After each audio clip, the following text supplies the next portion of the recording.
आज हम लोग पढ़ेंगे वर्ग आव्यूह का सारणिक determinant of a square matrix. प्रत्येक वर्ग आव्यूह के साथ एक संख्या या एक व्यंजक संबद्ध किया जा सकता है, इसे वर्ग आव्यूह का सारणी कहते हैं। Each square matrix is associated with a number और an expression, this is called the determinant of the square matrix. यहाँ एक उदाहरण दिया गया है आव्यूह ए का, और इसके डिटर्मिनेंट को डेल ए से निरूपित करते हैं, जिसका एक निश्चित मान प्राप्त होता है। अगला जो मुख्य हेडिंग हम लोग पढ़ने वाले हैं वह है अव्युत्क्रमणीय आव्यूह सिंगुलर मैट्रिक्स। यदि किसी वर्ग आव्यूह के सारणी का मान शून्य होता है तो उस आव्यूह को अव्युत्क्रमणीय आव्यूह कहते हैं। वर्ग आव्यूह ए अव्युत्क्रमणीय होगा यदि इसके डिटर्मिनेंट की वैल्यू 0 होती है। If the value of the determinant of a square matrix was 0, then that matrix is called the singular matrix. A square matrix A will be singular if determinant value is 0. For example, यहाँ पे एक उदाहरण में singular matrix दिखाया गया है। इस वर्ग आव्यूह के डिटर्मिनेंट की वैल्यू जो मुख्य हेडिंग है व्युत्क्रमणीय आव्यूह non singular matrix.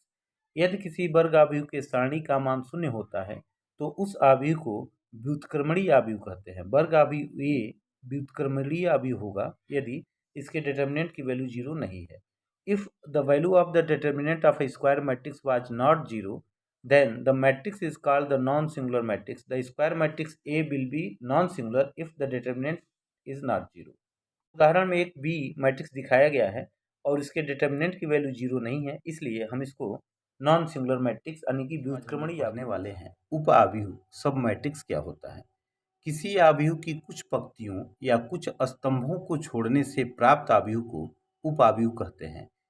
The matrix obtained by omitting the some rows or some columns of a matrix is called a submatrix. यहाँ उदाहरण में एक आव्यूह A दिया गया है और इसका डिफिनेशन बताया गया था कि उप आव्यूह किसे कहते हैं। तो किसी भी आव्यूह की कुछ पंक्तियों या कुछ स्तंभों को छोड़ने से जो आव्यूह प्राप्त होगा उसे उप आव्यूह कहेंगे। जैसे यहाँ पे हमने लिखा है 1 3 7 2 और 4 3, यानी कि इस स्तंभ को छोड़ दिया है, तीसरे स्तंभ को छोड़ने से एक उप आव्यूह प्राप्त होता है। इसमें हमने लिखा है -1, यहाँ पे दिख रहा है आपको 2 -1 और 3 6, यानी कि पहली पंक्ति और पहले स्तंभ को छोड़ने से एक यह उप आव्यूह प्राप्त होता है, और इसमें पहली पंक्ति को छोड़ने से यह तीसरा उप आव्यूह प्राप्त होता है। तो इस प्रकार से जो इसके उप आव्यूह हैं, इसका ऑर्डर 3/3 का है, तो इसका ऑर्डर ये हो गया 3/2 का, और ये हो गया 2/2 का, और ये हो गया 2/3 का। तो यह 3 प्रकार के यहाँ पे इसके उप आव्यूह लिखे गए हैं। इस तरह से इसके उप आव्यूह बनाए जा सकते हैं। प्यारे विद्यार्थियों, अब हम पढ़ेंगे उप सारणी यानी कि सब डिटर्मिनेंट किसे कहते हैं। किसी वर्ग आव्यूह के किसी अवयव से होकर जाने वाली पंक्ति और स्तंभ को छोड़ने से प्राप्त शेष वर्ग आव्यूह के सारणी को उप सारणी कहते हैं। Minor of an elements in a matrix is defined as the determinant obtain by deleting the row and column in which that element lies. विद्यार्थियों, यहाँ उदाहरण में एक आव्यूह ए दिया गया है जिसके एलिमेंट यहाँ दिखाए गए हैं, और यह 3/3 का एक आव्यूह है। इसमें पंक्तियों की संख्या भी 3 है और स्तंभों की संख्या भी 3 है। अब इनके माइनर्स यानी कि उप सारणी का अगर लिखना है, जैसे A11, यहाँ पे A11 का उप सारणी का अगर लिखना है, उप सारणी, तो इसके पंक्ति और स्तंभ, यह जिस पंक्ति में है और जिस स्तंभ है उसको छोड़ने से जो हमें एक मैट्रिक्स प्राप्त होगा उसी के डिटर्मिनेंट को हम माइनर्स कहते हैं। यहाँ पे लिखेंगे M11, और यह पंक्ति और यह स्तंभ छोड़ देंगे तो मिलेगा A22, A23, और यहाँ पे A32 और A33। यह इसका माइनर कहलाता है, उप सारणी कहलाता है। इसी प्रकार बाकी अवयव का भी हम उप सारणी लिख सकते हैं। तो फिर प्यारे विद्यार्थी, यहाँ पे A11 का आपने निकाला, फिर से हमने इस एलिमेंट A12 का उप सारणी अगर निकालते हैं तो इसे M12 से निरूपित करते हैं, और यह स्तंभ और यह पंक्ति छोड़ेंगे तो A21 और A23, A21 और A23 और A31 और A33 बचेगा। इसी तरह से इस एलिमेंट हम इसका उप सारणी अगर निकालते हैं तो इसको हम लिखते हैं M13, और यह पंक्ति और यह स्तंभ छोड़ने से के बाद से जो बचता है 4 एलिमेंट यहाँ लिख लेंगे A21, A22, A31 और A32। और इस प्रकार से सभी अवयवों का हम उप सारणी ज्ञात कर सकते हैं, जिसे हम माइनर्स कहते हैं और एम से निरूपित करते हैं। यहाँ पे दूसरे उदाहरण में एक 2, 3, 4, 5 ये इनके अवयव दिए गए हैं। इसके उप सारणी ज्ञात करना है, इसके माइनर्स ज्ञात करने हैं। तो माइनस के लिए अगर हम पहले अवयव का माइनस निकालते हैं तो यह पंक्ति और यह स्तंभ छोड़ेंगे तो केवल 5 बचेगा और इसका मान 5 हो जाएगा। हम यहाँ पे दूसरे 3 का अगर हम माइनस ज्ञात करते हैं तो यह है 1, 2 और यह पंक्ति और यह स्तंभ छोड़ेंगे तो 4 बचेगा, 4 यहाँ वैल्यू लिख लिया गया।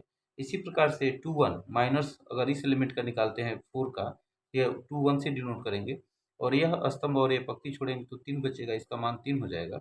और इस प्रकार से A22 वाले एलिमेंट इसका अगर माइनस निकालते हैं तो यह स्तंभ और यह पंक्ति छोड़ देंगे तो 2 बचेगा और यहाँ पे 2 हो गया। इस प्रकार से हम किसी वर्ग अवयव का माइनस निकालते समय जिस अवयव का माइनस निकालते हैं उस पंक्ति और उस स्तंभ को छोड़ने के बाद से जो अवयव बचता है वही उसका डिटर्मिनेंट की वैल्यू ही उसका माइनस कहलाता है। प्यारे विद्यार्थी, यहाँ पे तीसरा उदाहरण सी दिया गया है। यह 3x3 का एक मैट्रिक्स दिया गया है और कहा गया है इनके सभी माइनस ज्ञात कीजिए। तो हमने यहाँ माइनस निकाला है, यह पंक्ति और यह स्तंभ छोड़ा है तो 1, 1, 2, 2 बचा हुआ है, इसका मान यहाँ निकाल लिया गया। 2 एक करने 2, 2 एक करने 2, 0 आ गया। फिर से दूसरे अवयव का माइनस निकालना है तो यह स्तंभ और ये पंक्ति छोड़ देंगे तो 2, 1, 3, 2, 2, 1, 3, 2 बचेगा तो 2 दूना 4, 3 एक करने 3 घटाने पर 1 आ जाएगा। और तीसरे अवयव का माइनस अगर निकालेंगे तो यह स्तंभ और ये पंक्ति छोड़ेंगे तो 2, 1, 3, 2 लिखेंगे, 2, 1, 3, 2, 2 दूना 4 या 3 एक करने 3 घटाएंगे 1 आ जाएगा। अब हम इस अवयव 2 का अगर माइनस निकालते हैं तो ये पंक्ति और ये स्तंभ छोड़ देंगे तो 2, 3 और 2, 2 बचेगा, 2, 3 और 2, 2 लिखा गया। 2 दूना 4 और 3 दूना 6 घटा देंगे तो यहाँ पे -2 आ जाएगा। फिर से हम इस अवयव का अगर माइनस निकालते हैं 1 का, यह पंक्ति और यह स्तंभ छोड़ देंगे तो 1, 3 और 3, 2, 1, 3 और 3, 2 बचेगा तो 2 एक करने 2 और 3 3 का 9 में से ये 2 घटा देंगे -7 आ जाएगा। और इस ए इसका हम निकाल रहे हैं A 2, 3 का अगर माइनस निकाल रहे हैं तो ये पंक्ति और ये स्तंभ छोड़ देंगे तो 1, 2, 3, 2 बचेगा। 1, 2, 3, 2, 2 1 जा 2 और 3 2 जा 6 तो -4 बचेगा। अब A31 का अगर इस 3 का हम माइनस निकालते हैं तो ये पंक्ति और ये स्तंभ छोड़ देंगे तो 2, 3, 1, 1 बचेगा। यहाँ लिख लेते हैं 2 एक करने 2, 3 एक करने 3, ये -1 आ जाएगा। अब इस एलिमेंट का अगर हम माइनस निकालते हैं तो ये पंक्ति और स्तंभ छोड़ देंगे 1, 3 और 2 1 निकलेगा। यहाँ पे 1 एक करने 1 और 3 दूना 6, यहाँ पे -5 बचेगा। और लास्ट एलिमेंट 2 का अगर हम माइनस निकालते हैं तो ये पंक्ति और ये स्तंभ छोड़ देंगे, यह स्तंभ और ये पंक्ति छोड़ने के बाद से 1, 2, 2 1 बचेगा। तो 1 एक करने 1, 2 दूना 4 यानी कि -3 बचेगा। और इस प्रकार से सभी अवयवों का हमने यहाँ पे माइनस निकाल लिया। तो यह आपका माइनस इस तरह से ज्ञात किया जा सकता है।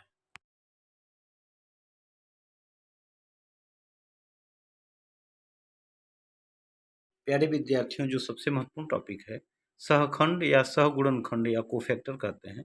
किसी वर्ग आव्यूह के आई जेवें अवयव का सहगुणनखंड CIJ से डिनोट करते हैं और इसकी वैल्यू होती है -1 ⁻I+J इंटू MIJ। उदाहरण दिया गया है 2, 1, 1, -1 आव्यूह A के अवयवों का सहखंड अगर ज्ञात करना है तो अगर हम पहले अवयव का सहखंड ज्ञात करेंगे तो लिखेंगे C11 और -1 पर 1 + 1 जोड़ेंगे 2 हो जाएगा। और यह पंक्ति और यह स्तंभ छोड़ेंगे तो -1 बचेगा, यहाँ -1 लिख लिया। इसका मान पॉजिटिव और इसका मान नेगेटिव तो ये नेगेटिव हो गया।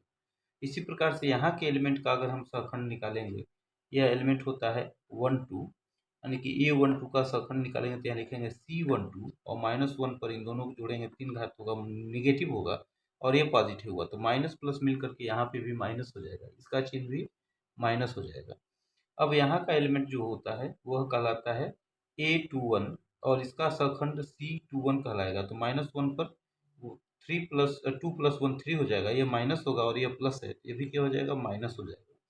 और लास्ट एलिमेंट यहाँ पे है A22 कहलाता है, इसका सहखंड C22 कहलाएगा और -1 पर 2 + 2 4 हो जाएगा, पॉजिटिव होगा और ये भी पॉजिटिव है। तो इस तरह से हम इसका सहखंडज ज्ञात कर सकते हैं। जिसका सहखंडज ज्ञात करेंगे वो पंक्ति और स्तंभ छोड़ देंगे और चिन्ह के साथ उसके माइनस की वैल्यू लिख लेंगे तो यह सहखंड कहलाता है, कोफैक्टर कहलाता है।